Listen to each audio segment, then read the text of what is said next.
Hey guys, I want to talk to you about how you can take a very low quality budget suit and actually look good in it even though the suit is working against you. Now, as all my experience as a tailor, I've worked with many types of quality of garments from very high to very low, as well as being a guy on a budget. I know what it's like not being able to afford something that's a little bit out of my price range or maybe a lot out of my price range. So I'm going to show you some couple tricks and tips, whether it be tailoring or just styling, that you can pull off a budget suit and actually look like $1 million and no one will know the difference. So rule number one of wearing a cheap suit that I've found looks really good on other men is when you use a color that's not common. So if you're going with your like light coral pinks, if you're going with a red or a burgundy, something that's going to break the mold from your traditional grays and blues, because if you're buying a cheap suit that's going to be used as a regular everyday suit, the lower the quality, the quicker it will wear. But if it looks like it's meant to be something more fashion forward, trendy, no one's gonna notice that it is a lower quality suit. And even if they do notice, it's going to be accepted because they know that's not a suit you're going to be in heavy rotation. So if you are going to buy a lower quality suit and you don't wear suits often, try finding a color that's a little bit like a muted tone, but not your average everyday color.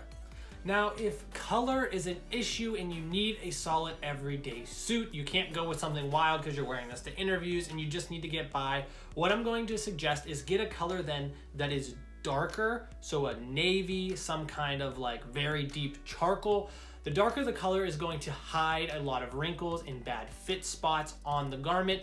That way you're going to be able to wear it longer and it's going to look nicer because the darker colors look more elegant. Stay away from light grays, any kind of beiges or light blues. These are all going to look very bad with a cheap fabric and it's just going to be very stiff when you wear it. Dark colors hide that, guys. So tip number two has everything to do with the tailoring of the garment. Now, the kind of short answer or short explanation of this is go a little bit shorter. So that goes for your length, your sleeves, jacket, all of that, because if you have poor fabrics and it's a little bit too baggy, it's going to look way worse than a finer fabric that's a little bit baggy, because the way that it bunches and everything wrinkles and puckers, it's just not what you want. So if you can, go for a length that's a little bit shorter than most, go for sleeves that aren't going to be bunching on your wrist, shorten those up a good bit. And also it goes along with the trend in the first tip where you look more trendy, you look more fashion forward, and if the suit doesn't look like an everyday classic suit, people aren't going to be looking at you like, wow, that's a very cheap suit, sir, because they know it's a fashion forward suit. You're gonna be wearing it. You can wear it with t-shirts, whatever the case may be. Keep it shorter if you can. That way the fabric can drape better on your body. Number three, we're going to also be talking about alterations, and that is do as little alterations as possible. Things like shortening the sleeves or shortening the pants, that's not an issue because those kind of alterations don't mess with the actual construction of the jacket. But as soon as you get into the sides or the back seams or even the shoulders, you really have a hard time because the jacket starts to break down. You're ripping apart the glue to get in there and do the alterations that unless you're putting the glue back in, it's not going to look the same. So try and do as little alterations as possible. If the jacket's too baggy or more of a classic fit, try and size it down if you can, rather than taking it to be tailored or doing it yourself. Because again, once you rip that apart, it's hard for that shape to be put back together. But be very careful when it comes to your fit, because if you get something that's too tight, it's gonna pull the fabric and you're gonna look so bad in it. Guys, tight does not equal all right. You want something that's gonna be that perfect fit, and if you have to, and I know this is gonna kill a lot of guys to hear, go with a looser fit because the fabric will lay a little bit better. But if you get a lot of pulling, the shoulders are too tight, you're gonna get strings of lines and creases, not gonna look good, and the fabric isn't made to be stretched like that. Now the next point, I think we're on number four, but it's the things that are accompanying the suit. So I understand suits are a big budget item and it's hard to scale up when you're not financially ready for it. So what you can do is start buying better quality items to go along with the suit. So that's your shoes, belts if you wear them, dress shirts, and ties. Now you can get a good pair of like Johnson & Murphy shoes for about $170, and these are going to help elevate your suit style because you're not wearing those $35 JCPenney's, Macy's, or Kohl's shoes that look cheap on your feet. So if you're going to be wearing a cheaper suit because you can't afford something better, have better accessories to make the suit not look as cheap by accompanying it with other cheap accessories. And probably the last point that I'm going to tell you guys is be very, very conservative when it comes to cleaning your suit.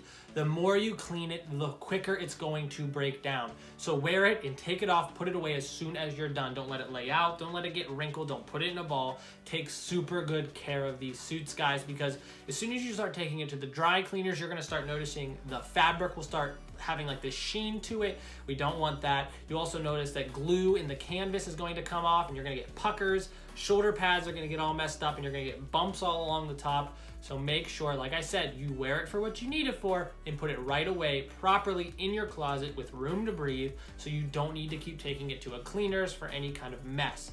Also, if you can avoid pressing it or ironing it yourself, also a big save on the fabric because it is such a cheap fabric. The fibers in it will be able to get burnt and shine through, and it's just going to look really bad in the long run, guys. So please, if you can, clean it as little as possible. Maybe buy a can of Febreze if it smells bad, I don't know. But do that and it will save the life of your garment. As you'll hear me say over and over again, buy the best that you can. If that's a $150 suit, that's a $150 suit. But if you can afford something more and you just don't think it's worth it because you think a suit is a suit, well, you've already lost, my friends, because the fact is the better the quality, the fit, the better the quality, the actual construction in fabrics is going to look way better. I used to be the same way with all my cheap suits. I could have bought better, but I bought cheap because I was like, I want to buy other things, but I didn't know how bad I looked in these suits after I wore them over and over and over. I understand if you're in a place where you can't afford something very nice at the moment, but buy the best that you can. Now, hopefully that helped you guys from a tailor's perspective on how to wear a garment that's not the best quality, but you will look your best in it. That's it for today, guys. This is Lewis from Aspiring Gent, and I will see you next time.